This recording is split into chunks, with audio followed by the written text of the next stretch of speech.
I just feel like, okay, guys, here we go, part two. I hope that you can find your way back. But just so this is on this. This is part two of what I was just talking about. And what I was talking about in part one was I was talking about how the coronavirus today is very much the same kind of things that were facing our country during the time of FDR. And hi there. It was very important that I'm just going to let people kind of, yeah, come on back. Yeah, you know what? I don't know. Sometimes I've been lucky lately and it just stays on, but I think, maybe the highway is full. Jessica, good to see you. So I'm going to just let people kind of resettle a little for a moment and just say that tonight we're talking about the second inaugural speech of FDR. It was given in 1937. In part one of that's the other video that you'll find. I'm going to try and put them together, I think.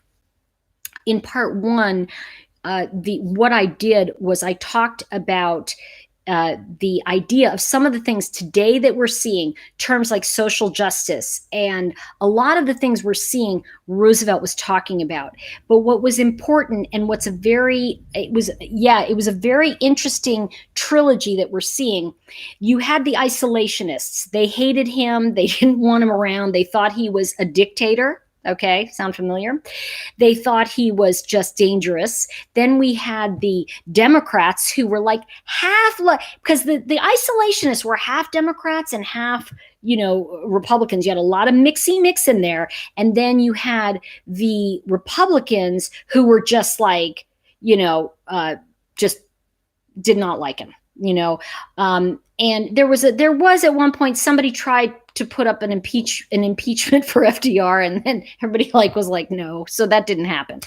But what I want to, it's funny. I just want to say what happens when I go off the grid there, it freezes your chat. So I can't even see what you guys are saying. So there you go. So, okay, so where we are right now, where we last left our little history thing here was that the times in 1937, I want to paint the picture. And this is a good example where I can tell you what was going on. We had the Rural Electrification Act that was finally passed by Congress. That meant that the rural places were getting electricity. That was a biggie, by the way. And here's what I'm going to share with you. In 1936, the cost of living, okay, we're looking at an average cost to rent a house was $24 a month. A Studebaker was $665.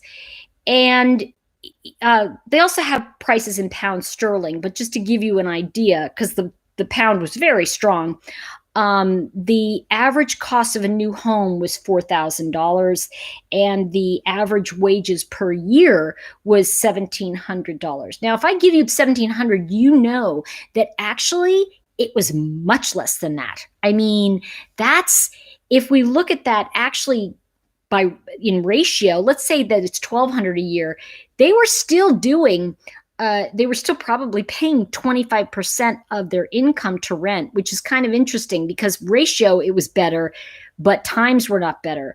It was hot cross buns were 16 cents a dozen. You could get 2 dozen oranges for 25 cents. So you're getting an idea.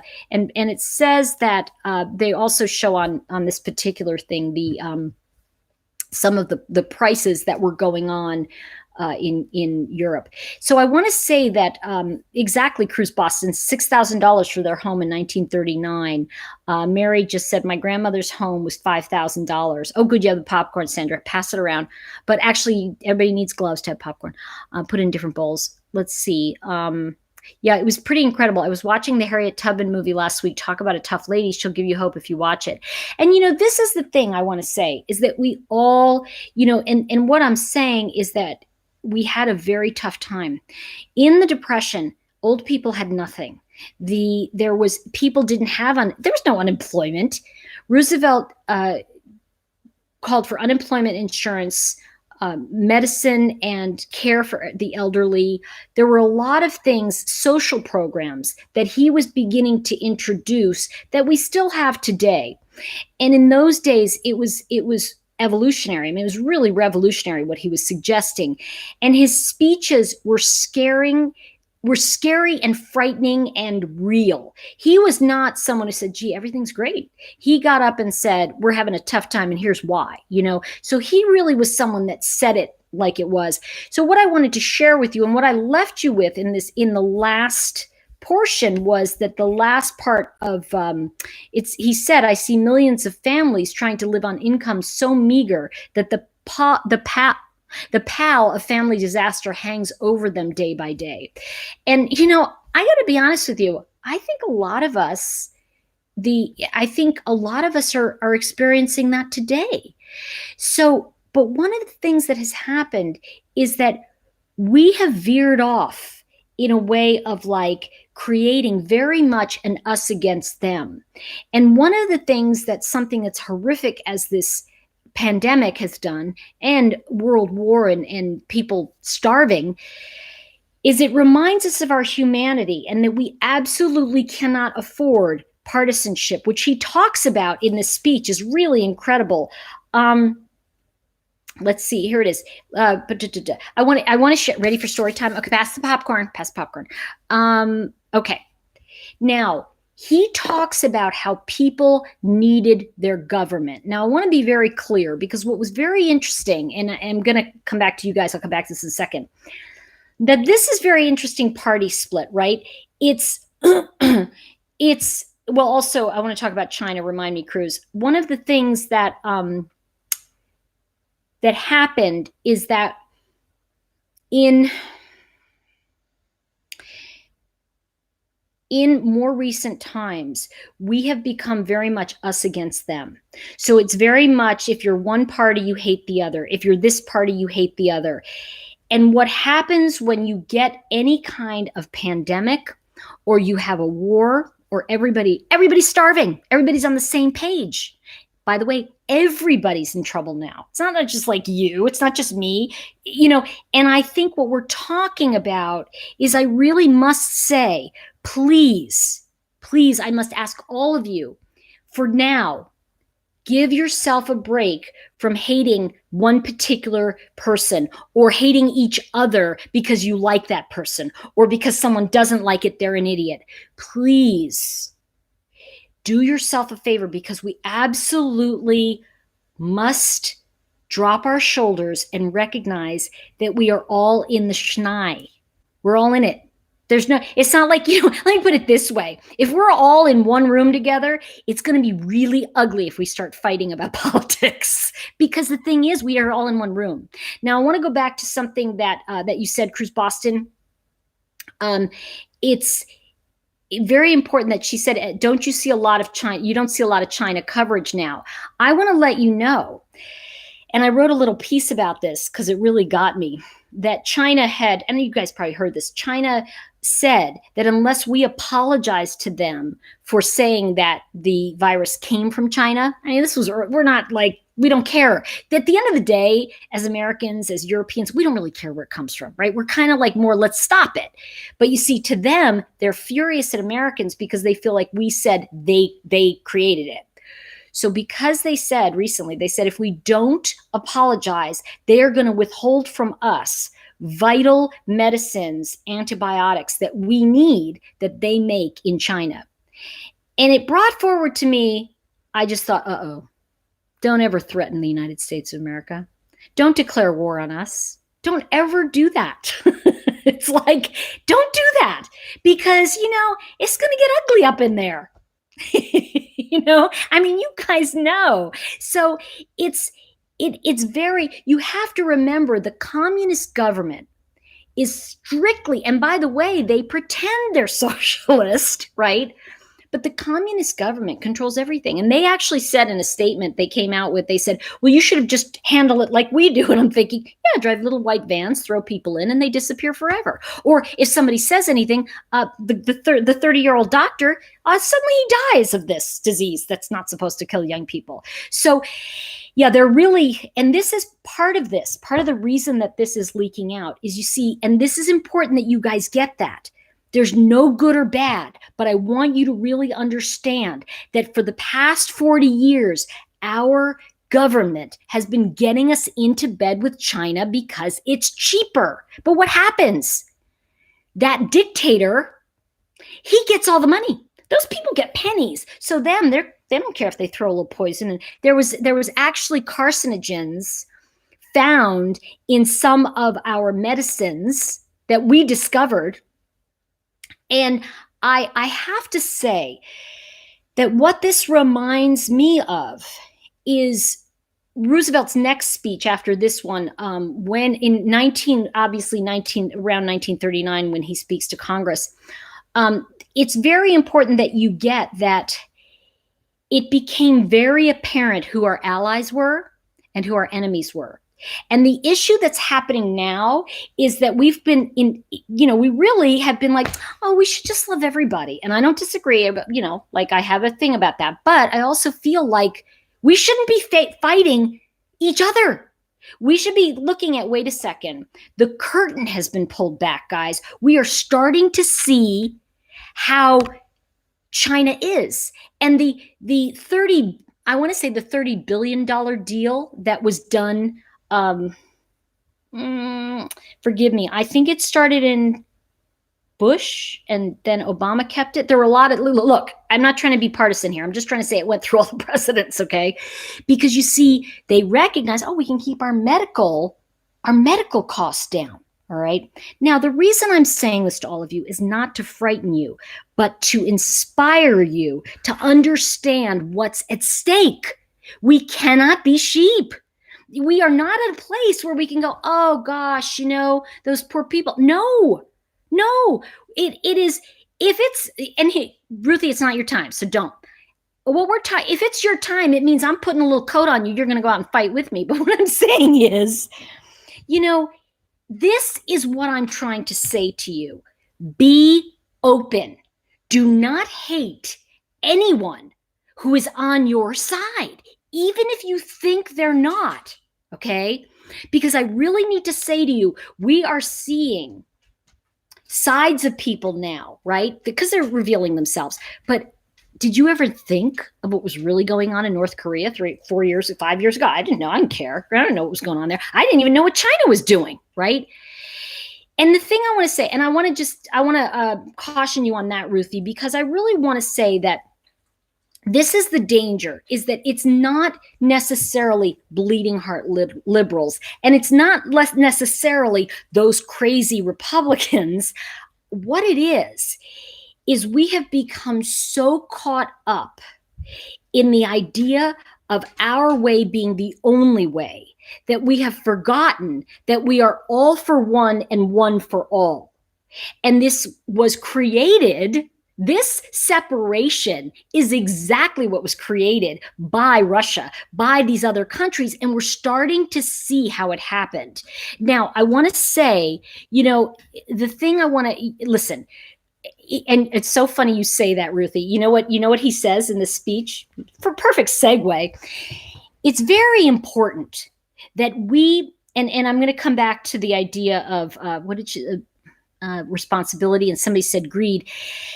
I want to mention about greed, because what we're seeing is that for some people, saving face is more important than saving a nation. And I really feel that it's really important that we, you don't hear about the media talking about borders or cages, because the fact is the cages started many years ago. See, we have to know the facts, okay? We can't just say this person did it or that person did it. We have to stop and say, who cares who did it? We're here. We're now. Let's move forward together. See, I think the big mistake we're all making, and hello, guilty, put this guilty hat on me. I've got the little crazy hat, right? Is that, thank you, Harvest Moon, country before party. And if I look at that, I can say that we all have to come together. And that is what happens when you have an emergency, when you have a pandemic. Nobody wins if we all die. Nobody. Who's going to win if this guy gets elected and that girl gets elected? And it doesn't matter. It really doesn't matter. And I'm going to share something with you that my father said, which is, it doesn't matter who's in the White House. What matters is who's in the heart of the American people. Are you present for your life? And that's it. We need to think about today, Cruise Boston. And thank you, Catwoman. United we stand. And by the way, welcome to everybody from all around the world. This is not just an American thing. I'm American, so I'm talking about it. But these are the allies. And now here's the irony. We are all allies. Okay. It's, and here's the thing, Joanne, I can't speak for what's going on in London and how NHS is, right? Because I can't. I think that we have to recognize that if we can put on our to-do list one good deed we can do every day without being found out, that's the key. And I remember saying to somebody, I said, yeah, do this. And they go, how do I do that? I said, just pick up a piece of trash. But if someone sees you do it, it doesn't count. Because it absolutely has to be done for your self-esteem. Self-esteem is esteemable acts. Do you feel good screaming and yelling at other Americans because they don't think as you do? Does that prove anything? No. It's more than all about me. It's become fear-based. It has become so fear-based that we have forgotten, right? And I remember saying that, thank you, Sally, and welcome. I think the other thing, we've become so fear-based that it's more like they don't think like me, so it's this. It doesn't mean that. It doesn't mean any of that. What it actually means is, where is our personal pride in our togetherness? Because you see, in 1936, everyone was kind of in the same boat. And you know what's funny? War, disease, a good plague, forgive me for saying that, I don't mean that. It's the great equalizer, everybody. No one's better than you right now. No one is better than you. And the thing is that, and I want to say, Harvest Moon just said, always vote for who will serve us all. But I'm going to tell you something. We may disagree on who we think serves us all. Now, here's what I want to say, and I don't want to get too into the politics because that's a dangerous, slippery slope right now. I want to say, just rise above it, right? And what I do want to say about that is, I may not agree with the way you vote or what you have to say, but you know what? As an American, I will defend to the end your right to say it and your right to vote differently than me. And I think that I also feel very strongly that you have a right to be happy or sad for who was elected, but you do not have a right to destroy other people's lives over it. And I think that's where we have to draw the line. We have to come back to recognizing that things weren't our way in 1936. You said something that I just read, Ruthie. Ruthie just wrote something and she said, no one has ever been better than anyone. And you know what's funny? If you take that out in a different context, you can say, no one has it better right now, right? We absolutely are. I'm going to just say this and I may get banned from it, but we're in the same shithole, And I'm going to say something else that I love that Mike Rowe said, right? He, because Ruthie just said, if you don't complain, if you don't vote, you can't complain. But here's what I think. I feel if you don't feel educated enough, don't vote. And that's what he said. And I was like, because I'm always like, go vote, exercise your right. But you know what? I went into the voting booth and I voted for who I knew. I didn't vote for judges I didn't know. There were people I didn't know that were on the ballot, and I couldn't vote for people in good conscience that I didn't know them, Thank you, Catwoman. Ask not what your country can do for you. Ask what you can do for your country. See, I think that that's something that when we look at those great people, it's so important to get that when we have that idea that what can I do to bring everybody together, that's going to be more important than anything else. So Stephanie, good to see you. Let's see, what did she say here? Oh my gosh. Cruise Boston, you're so funny. Cashiers are saying people are spending $600 to $1,000 at the store. And I want to say something. I have a piece I want to do on the Second Chance Act, because it's freed some, I feel, some unfairly imprisoned people. And I want to talk about the racial bias in that, but I'll be talking about that coming up because it's a very interesting case. Okay. Thank you, Stephanie. Love you lots. Katie, my goodness. It's like the gang's all here, guys. We got to do the dance, whatever the dance. I've been teaching Gavin to dance. Oh my God, I've got to get pictures. Stop the insanity. You know what I say to people now? Knock it off. And, thank you, Cruise Boston, because at the end of the day, it doesn't really matter if the ship's sinking. I always say if the plane's going to crash, first class might go into the hill first, but who cares, right? It's like, let's see. I'm considered a disaster worker, Angelic Michelle, and no matter how I feel about what's going on, I have to go where I'm sent. If I'm sent, and be impartial. We have to be impartial. I think the thing that we're talking about is being a neutral observer means, and this is the stuff I teach and all this stuff I do. Being a neutral observer doesn't mean you don't have feelings. It means that you do the task in front of you and you do what's right. Let's see. Oh, Stephanie, I don't know what happened. Oh my God, I'm totally out of it. I'm glad you're here. Love you lots, and I'm so sorry if something happened that, And by the way, everybody, if you're ever offended on a chat, know that it's not meant that way. Like somebody, some people, oh, I used to be that way too. That person didn't call on me or whatever. And it's like, it's not anything personal. I have something that I'm delivering and that's it. Let's see. Someone just got stabbed at Costco for a case of water.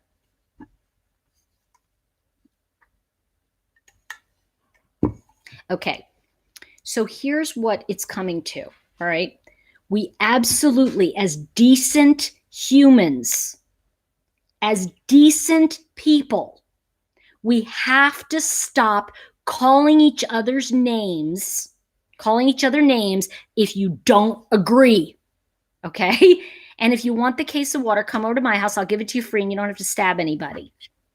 See, the rest of his life, right? Oh, red light one, you're so funny. Okay, so here's what I want to, let's come in back into, Owen, my big crybaby comes over here. Yeah, you know what, here's the thing. Let's dial it back a little because I want to share with you a little bit more of FDR's speech in 1937. I want to remind all of you that, he actually, I think it was, he had polio, and it was actually, Dr. Salk came out with the cure for polio. It was the day of Roosevelt's death, like years and years later, which I thought was very powerful. Let's see. It's okay to prepare and even very good, but people need, yeah, I think so. Okay, so here's the thing I want to say to everybody. No one's going to let you starve. How about that? None of your neighbors are, if you need something and you reach out at this time, they're going to help you. And it is a most amazing time. Harvest Moon, you crack me up. Okay, I'm going to look at now I'm coming back to the 1937 inauguration. He talks a lot. Now I'm going to FDR's inauguration speech. Absolutely brilliant. Some of the words are $10 words, but he continually uses the word republic instead of United States of America or America, because he really was underlining the point. And this, by the way, what you didn't know that was going on behind the scenes, this was a very important point he was making to Congress and to the senators, which was really digging of follow the Constitution. We have to, so he was a bit of constitutionalist, but he was asking for many rules to be broken. He asked for more power than any president, and it was quite a time. Anyway, so he's talked about the first term, saying that, okay, here's where it starts to get interesting for me. He talked about okay, hold on one second. Instinctively, we recognized a deeper need. The need to find, through government, the instrument of our united purpose, to solve for the individual the ever-rising problems of a complex civilization. Repeated attempts at their solution without the aid of government had left us baffled and bewildered. Now, I'm going to pause there for 1 second, because this was his belief that the people were not capable of putting together some of these social issues, and they weren't at the time. And it was government that was necessary to come to the aid of the people. It was not that the government was dictating to the people how things would be. So it was very important that was an overarching idea for him. And I want to say that one of the things Roosevelt was he was the first president that really came over. Yeah, he was Harvest Moon. I want to talk about that again. I think that one of the things that he was really dealing with also was the idea of people being afraid of being managed. And remember, I want to share with you, the lower you go in the chain, the closer you were to the Revolutionary War, right? Where, sorry to my British friends, because we do love you. Owen, stop! Oh, gosh. He's like just crying at his brother. Anyway, the lower you go there, the Revolutionary War was really, freedom. We wanted freedom, no taxation without representation.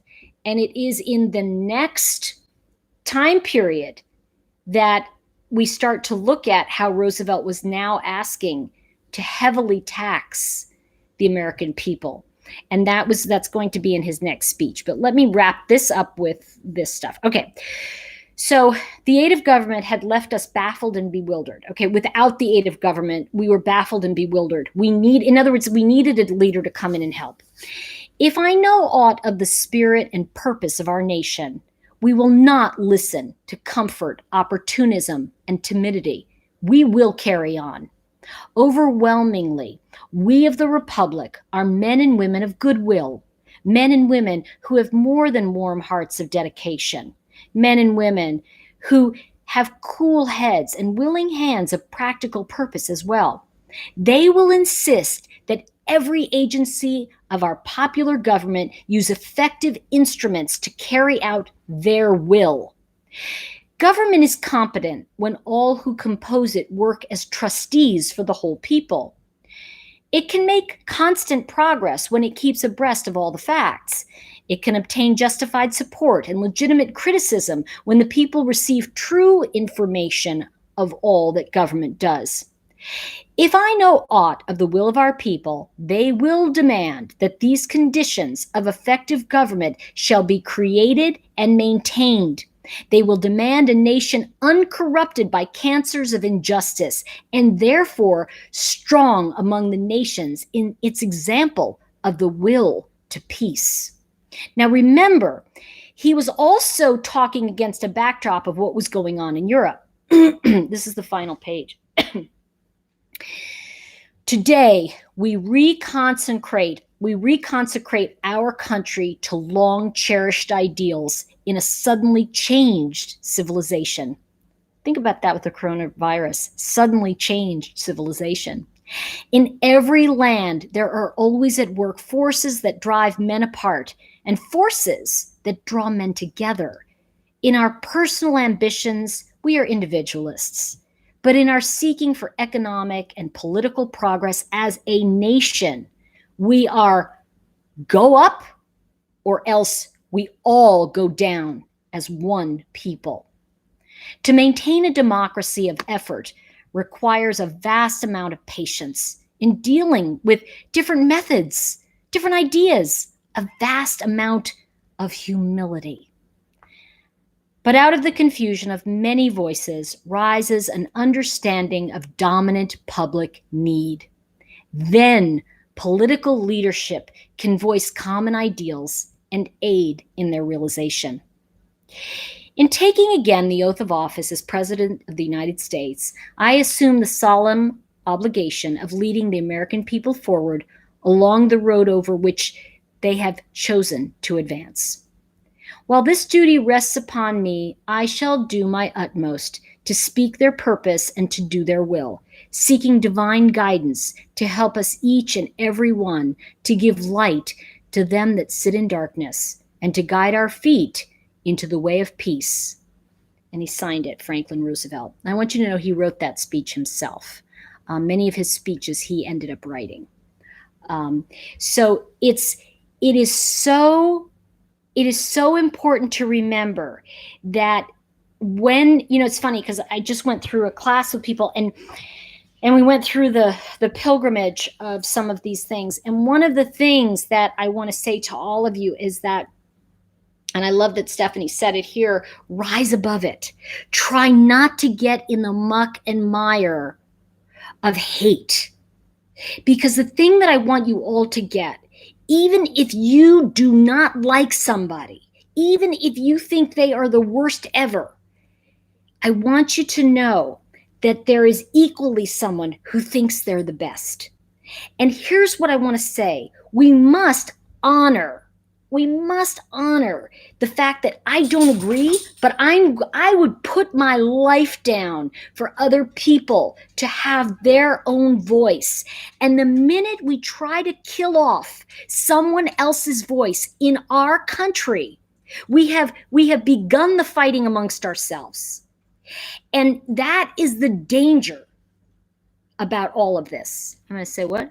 Someone got offended by the word quarantine. Oh, I know. Yeah, everybody gets offended. It's like red like wine. I hope FDR is resting in peace. Here's the thing. No one's going to be perfect. There are going to be parts. Listen, this is the thing. There's that wonderful Shakespearean quote. There's a bit of bad in the best of us. There's a bit of good in the worst of us. And we all have a right to be here, right? So at the end of this conversation, what I really want to say is drop your shoulders and breathe. This is an opportunity. And what opportunity can we all take together? We can take an opportunity to live in an uplifted moment by remembering if someone is trying to, fight with you. But I want to say that if someone's trying to say, oh, you're wrong, just say, you know what? You may be right. I don't know. And I think meditation is a part of it, but I also want to, red like wine. Okay, we know he wasn't a great husband, but you know what? She tried to leave him and the family wouldn't let her. So social distancing, I have a problem with that. It's called some result. I don't know, whatever it's called, let's see. But Tori, when two bullies are in a corner, they are bound to fight. Well, the thing is that it's like putting two vicious dogs in a room. Why are we doing that? Why? The thing is how did they get to be bullies in the first place?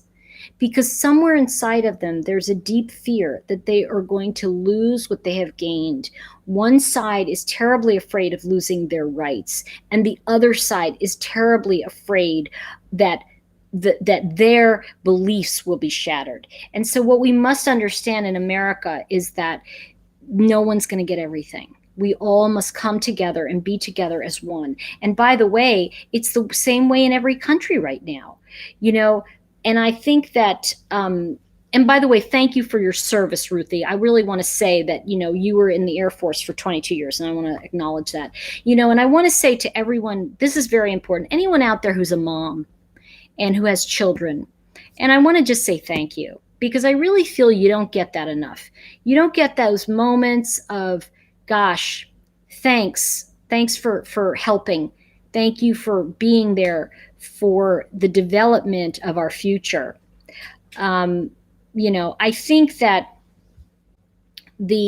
as I come to a conclusion this evening, I don't want to make this a long call because I want to kind of give us a moment to say that when you find that you are in fear, the reason we fear is because we are afraid of an unknown future. And one thing I want to say, Gavin just came up to say hi to everybody. So here we go. You hear? You hear? Yeah, you want to say hi? I know. Okay, you can steal the show. So one of the things I want to say, it's okay, shh, watch the petting of the whippet. It's, and I think okay, see, this is, watch this. You are a wonderful whippet. Yeah, you good boy. Yeah, look at the eyes. Look at the eyes. Oh, you're going to be a good boy. Yeah. What if we talk to ourselves like that, right? And I think he's there we go, right? He's like, Mommy bought me lots of bones that are coming. Yeah, it's Gavin. Hi. The mother does carry all the way. But you know what? And I want to say that, thank you. I know, sweet pea, I know. I think the thing is that and I like that you said that, Joanne. I want to say when you do feel fear, and we all feel it, I think that we gently coax it out the door. We gently say to ourselves, I have never faced anything like this before, but that doesn't mean it will defeat me. And I want to just share that with all of you, that keep saying that to yourself. We've not been here before, but that doesn't mean it's going to defeat us. And remember this, there's a wonderful speech that Roosevelt gives, and I'll be doing this little series with the coronavirus and his talks. There's a wonderful speech where he says, all for one and one for all. And that is everything, what? Oh, I'm sorry, Harvest Moon. I don't know what happened. I got off the plane at Oakland Airport. Oh my gosh, I don't know what happened. So I didn't know about a baby. I don't know what that is. Sorry. Let's see. I mean, I know what a baby is. I just don't know what you're talking about it in relation to you. So if you want to share, you can. Feel free to message me if you want to tell me. Let's see. I've been praying for a good year because the last couple of years have been rough, but this year takes the cake. See, this is what you get. But I want to say something to you. The year I chose a theme of love, my father died. And I most certainly learned what love was. So when you say this, I love Red, White, Like Wine said that. I've been praying for a good year because the last couple of years have been rough. They've been terrible for a lot of us, but this year takes the cake. You know what? What if it is the best year ever? There was a great Billy Joel quote. They say these aren't the best of times, but they're the only times I've ever known. What 7 or 8 year old is going to really know that this is horrible? She or he is going to be out there playing, right? Oh my gosh, back from Vietnam. Holy crap. Oh, that's awful. And that's something too. I really want to just acknowledge you, Harvest Moon, because I really want to say one of the most horrifying things that happened, and this is what I feel is also a great injustice, is the hate that many, I want to say, many Americans leveled at the Vietnam veterans when they, in their heart, were going off to protect America because they were misled, because the leaders were misled, and we can go on and on and on. But what was the basis of that? It was all fear. And you see, in 1937, we were protecting an American way of life. We needed that government help. We needed so much more. And, I really want to say, I really feel the Vietnam vets were very screwed. And I just want to say that. And God bless them. So many of them, these were honest, decent young men and women who went off to war with the idea of serving their country. And I really want to say, I just think that we can never underestimate those who are out there keeping us safe while we safely sleep in our beds. And I'm just getting truth bumps as I say that. There is no excuse for mistreating the people that help us. So, and I think that's true, Harvest Moon, and I want to say this about this because I think this is very important. Harvest Moon just said I was lied to by one side and attacked by the other one. I want to just give you a third perspective, which is you had dignity and honor to want to serve your country. And you see, that's a very big, important thing. And even though, yes, you were betrayed and you were not treated well by the people that you were sworn to protect, and at the same time, I want to say that your intention and your belief that you were helping us is more powerful to me than any of the other stuff. And I want to remind you that you had the courage to do something that a lot of people didn't. So, Joanne, what's about you and the greed? What's with this greed word? You keep coming up with greed. It makes me want to look it up. Hold on, because whenever somebody says greed too much, it makes me feel like people are living in deprivation. And by the way, this is an interesting thing, and I'm just going to bring this back into coronavirus and wrap out. But what I want to say is that you mentioned it a few times. So greed, greed, greed. So I'm like, this is a buzzword. When I work with people and I work with buzzwords and the ideas of that, I want to say that I think that the idea of greed is the idea of somebody taking something that may not belong to them. However, when I judge somebody as being greedy, I'm in fear-based because I'm saying, see, they're doing that and they need to be stopped, as opposed to, well, that's interesting. I'm really honing in on that greed thing. What's going on for me? And what I want to say is what really comes forward, and I'm going to share this with you. What really comes forward is that if there's greed around you, it really means that you were deprived of something. I think that that when we look at greed and it gets us rattled, whatever gets you rattled is really what opposes exposes. So when we look at greed, we look at the deprivation, right? Somebody who gets nothing because somebody gets everything.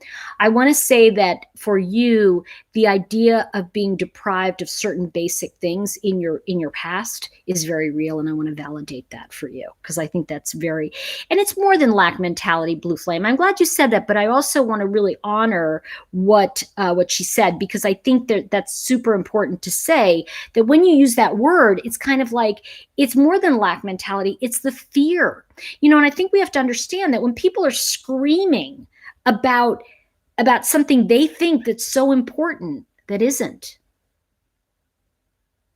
we have to get to, oh my gosh. And now let's go for a moment to, and you see what happens though I'm glad you said that, Harvest Moon. Greed is usually a push for power, but what's the opposite? It's someone who does not own their power.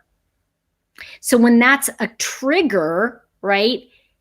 That trigger is going to be, oh, I don't own my own power, but I don't like that they're taking. So there is a yin and yang to it. And it's not that person's wrong. It's that there's pain around it, and it's okay. So I'm glad that came up tonight. Well, I think when you look at that, Joanne, I think that if we really, and Joanne just said, I'm not greedy or deprived, but when you look at the world, it's all about having more than you need, my lovely. I want to say this to you, though. Again, with all due respect, and I do want to say that because I appreciate you being here. Something that comes forward to me is that, and I'm not arguing it, it's more that I think that the idea of having more than you need is really about trying to be okay.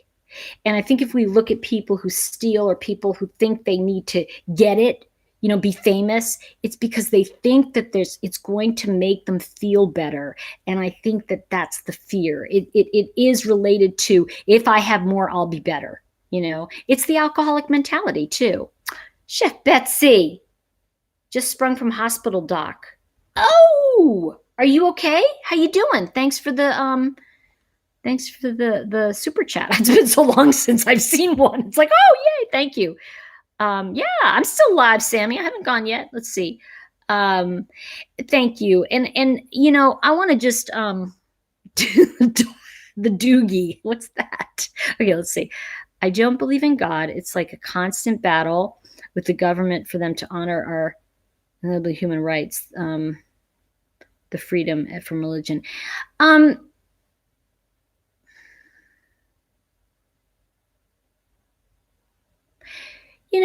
I don't think the government can ever give us inalienable rights. I think it's something we have, but I think it's the idea that somebody could be taking it from us. And by the way, that has happened, so I don't want to, minimize that. Oh, Jody Lynn, good to see you. And I agree with that, Tina. Tina Medley just said, some people feel they need more because they've been without for so long. And you know what? I think that's the issue. It's the idea, if I can, I remember hearing a young man talk about his father being a brutal, mean alcoholic. And he just said, if I could beat that out of him one day, I'll feel better. And one day he did, and he didn't feel better. He got big enough so he could, and it didn't help him. And I think that it really is about recognizing that you're never going to, retaliation never makes you feel better. Violating our rights. I don't know what that means really. Because, I got to tell you something. It's like I live within the parameters of what I'm living with. So I don't really know what rights are being taken from me because I don't feel it. But that doesn't mean that it's not true for someone else. So I want to say that, and remember too that, and I know this is bordering a line, but I'm not a person of color in America. So I don't know what that feels like. And so I can't speak to it, but I want to say it's true for some people. And I don't want to minimize that. Thank you so much, Harvest Moon. And I want to really say, for you and all of your comrades, for the men and women, your buddies and your friends that you saw die, and then to come home and be treated the way you were, is horrific. And it is one of the most awful things and one of the biggest lies that we told you. And, I just want to say it was still an honorable decision, and it was a horrific thing that you had to go through. And I'm very grateful that people like you existed and people like you still exist. So thank you for your service. Cheryl, thank you for the super chat. I think the social isolation will be the worst part of this coronavirus. You know what I want to say to you? I'm glad she said that. Please, if you see people starting to put hateful things up, stop following them or just say, I love you. I'm not going to engage, because everyone has a right to their own feelings. My father used to say, go give your opinion, but do it in a voting booth. Don't tell me, because he and I used to fight over politics. But so yeah. And you know what? We have to remember that. Like, I got into it twice today, and then I had to go, oh gosh, I have to say, because what happens with the social isolation is that you really start to get, you can get caught up and think that your life is on the internet, and it's not. So there are 3 things I want you guys to do that's going to help uplift you. All right. Yeah, I know. Hello, Blue Flame. Thank you. I'm so grateful for my mods because people have been incredible. Okay, so I've got 3 things. Yeah, right on, Joanne, right on. I'm grateful too. I just thank you so much, Cheryl. And it's good to see you, babe. Thank you for the super chat. Okay, 3 things. Ready? Okay. It's not toilet paper. Dave, just toilet paper. I'm like, no. Let's see. Do you know what's funny? You don't really need disinfectant if it's just the 5 of you or whatever, your family. It's so funny. Yeah, right on, Cynthia. You just say it. Let's see. If I don't like what someone's saying, I pass them over and not engage. I tend to engage. I get too upset. It's a great chat. Oh gosh, Angelica Michelle, so good to see you. Okay, so here 3 things. Number 1, I want you to take this time. And I've shared this before, but what the heck? It's a new sermon. It's a new group of sermon nights. Okay, so here's the thing. I love Trader Joe's. Joseph, you're my hero. Love Trader Joe's. Which one do you work at? I'm in Asheville, so you're not, but I used to go to all of them. Okay. So here's the thing I want to say. Number one, this is the most powerful thing you're going to pick up. Oh, it's new issue. I'm scared. Oh, Chef Betsy, tell us what's going on. Of course, we're going to send you prayers. I'd like to just send lots of love and light to Chef Betsy right now. And thank you. Thank you for the super chat. Long Island. Okay, so everybody, you on Long Island and you go see Joseph and you kind of like say to him, hey, I know you from YouTube because, you're that cool dude. Okay. Tell us what's going on with you, Chef Betsy, and we can help. Salted brownies? Oh my gosh. That's just like, okay. Yes, prayers lifted. Thank you, Tracy. Okay, 3 things. You've got this. Okay. You've got a pen. Well, I have a fabulous pen because I'm addicted to these and I buy expensive ones, but that's just because I love them. Okay, so the first thing is get a pen. The next thing, it's really funny because I'm working with a new, I want to say OBM. Okay, that's an online business manager. And I just hired her. She's fantastic. I'm so amazed. Anyway, she put something up. Said, just could you put the material in there? I said, okay. And she messaged me and said, I don't see the material in there. So I'm getting to number 2, you guys. And I said, oh, I never write any of my books online. I do everything on pads of note paper. I do big, I take, notes. I've got this whole book is almost, and by the way, my first card deck, one of the decks I did was in look at this. All of this are my ideas and the way I put things together. I score my day. So there's a lot of different things, and especially with the ADHD, I do a lot of that. So here's what I do. I want you to take a pen. And in this moment, I want you to you can go in your mind's eye as you're looking at me. I think meditation is a very peaceful place to be. And I want to say to you, you do not need to close your eyes and om and sit on a hill. You can just energetically, I want you to just shift into a moment of possibility. And I want you to drop your shoulders. I want you to be present. I want you to just breathe and relax. And I want you to recognize that in this moment, just in this infinite space you have in front of you, we're going to play a little game that I want you to start thinking about in these weeks that you are quarantined, right? You're kind of, because we're kind of, they're not saying it, but that's what we are. I want you to imagine that in front of you, I want you to bring out, just reach into the air, and I want you to grab a lottery ticket, just a lottery ticket. And it's a, you can do it later, CH. I want you to imagine, even as you're eating, whatever you're doing now, you can just listen. I want you to imagine that it's a scratch off, and wow, it's a $4 million scratch off. Okay, let's say dollars. And so I want you to just scratch, you're just scratching it. And there's a 4 million. Okay, you're supposed to get 3 of them, and there's a second one. I want you to imagine right now, I want you to imagine that you're holding a lottery ticket and you've actually won $4 million. And if you're truly in that state, I want you to notice the feeling that shoots through your body.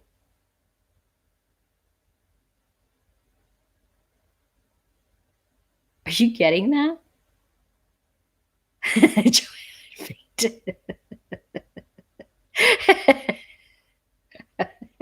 Oh my gosh.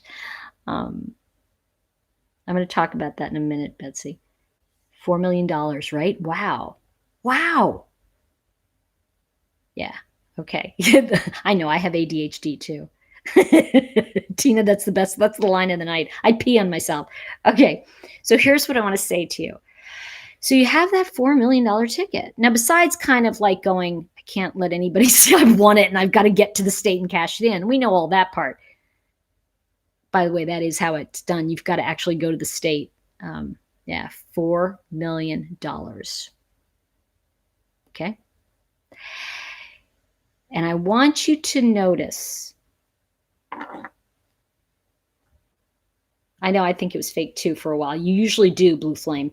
I recently won just a small amount. It was just like $100, but I went, that's not real. It was just fun. I just had one, you know. So here's the thing. I want you to grab your pen. And I want you to drop your shoulders, and I want you to notice that now with this $4 million, CH, that's another line of the night. I changed my number. Okay. What I want you to do is I want you to write down just one thing. You can start with one thing. One thing you would make sure was in your life now if you had $4 million.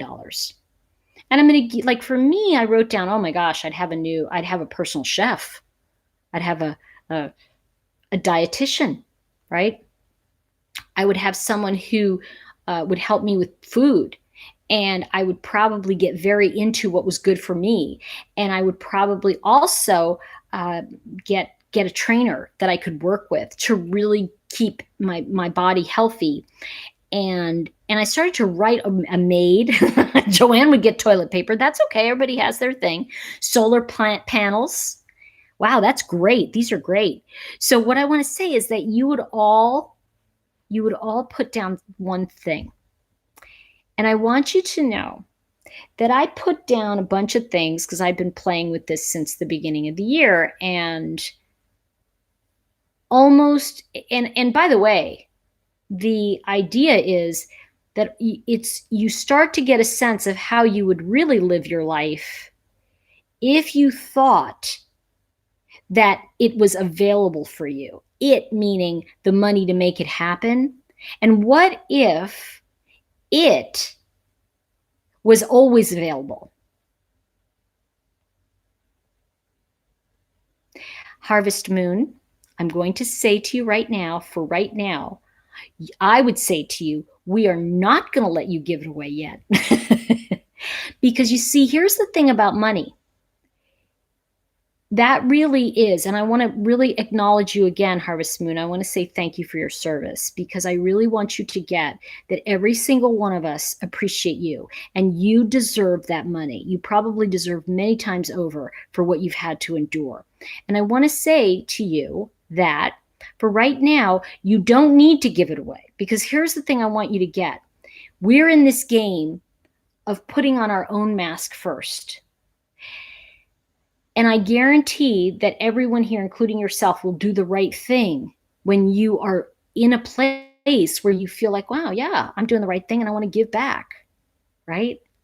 So I don't know that I'd take you on a cruise just because of coronavirus, but I definitely would say we're going to party on a beach somewhere. Mm-hmm. We're going. I'd buy a home. Emma. Oh, that is really lovely. Mm-hmm. I'd support the university. Thank you. Yeah, you know what? And that's the thing, is that if you're happy where you are, and here's the thing, I'm not unhappy. I really am not. I'm just thinking of all of the things that I would be able to do that would free me up to do more of this. So, and Cynthia has gotten me into a Dalmatian plantation. Oh my gosh, you'd have Dalmatians. I'd probably have a whippet farm. I'd probably have so many whippets. You'd be like, Tori, you have things crawling on you. Oh, those are whippets. It's like I'd have more dogs. Let's see. I'd hire a private investigator to help me understand the Watts case. Then I'd share what he found. Disneyland would be on the list. Now, I want to say something about the Watts case. I did, in fact, hire a genealogist, and I'm working with her now. We just finished the entire Chris Watts family tree. And I have seen really interesting things, and I'm going to talk about using multi-generational healing. It's going to be a 3-part series. I'm going to be talking about the tree itself, Cindy's side, and Ronnie's side, and how they came together in that. So it's very interesting. And I have some really crazy pictures from the family as well. So that's going to be really interesting. His paternal side is, you know what? It's just as interesting as the mother's side. Yeah. So that'll be coming as soon as I finish this work that I'm doing right now. So anyway, I'm gonna jump in a second, but I want to see. Yes, I did. There were not that many suicides, actually. There were 3, but they were significant. The most significant deaths were actually in a different way, and I don't want to get into it now, but it was actually really showed me what was going on with Chris. So let's see.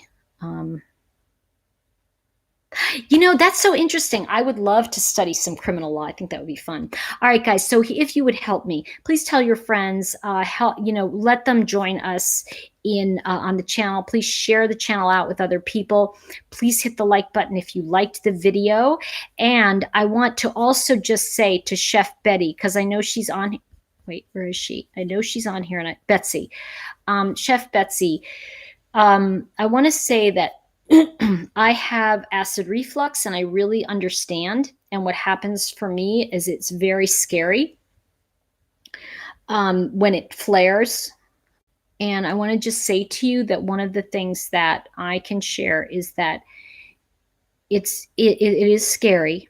And if you just keep bringing down white light from the heavens and just ask God to bless you and God to help you through it, because that is the most healing that I have ever found, is that idea of just bringing the white light and just breathing it in. And for those of you, I think, forgive me, somebody said they don't believe in God. What I would say, no, you are not selfish. You are guiding all of us, Chef Betsy. And I really want to say that to everybody. It really is that idea. If you don't believe in God, sometimes you can think of it as good, orderly direction, which is what they say in AA. And I think it's just a great way of being. So it really is about just centering yourself, imagining peace coming around you. And, I think that it's more important that we come together as a community. So remember, start thinking about how your life would be. And you don't need to impress me, just write them down. Let's also send out some prayers to Chef Betsy. And really, I want you to just drop your shoulders, Chef. Breathe. And I know at times with the esophagus, it can be very painful to breathe. So I do get that. But 2 things really come forward to me that have helped me. One thing I do is I actually take coconut capsules. And I found that to help me. And I just kind of chew on black licorice, and that helps a lot. So, and I'm not a doctor, so that helps me. It's only my thing. God bless everybody, and blessings to everyone. And please remember that when you come in and you've been out, immediately wash your clothes. They're saying wash your coats, wash everything when you've been out in public, and put on some new clothes. Remember to be safe out there and be kind to each other, because that's all we really have, is the kindness of strangers today. So remember that. Say what you mean what you say, but don't say it mean. And when I go live next, we'll be talking about the next idea of the FDR speeches and the vital importance of learning how time can put an imprint on our lives. Much love, everyone.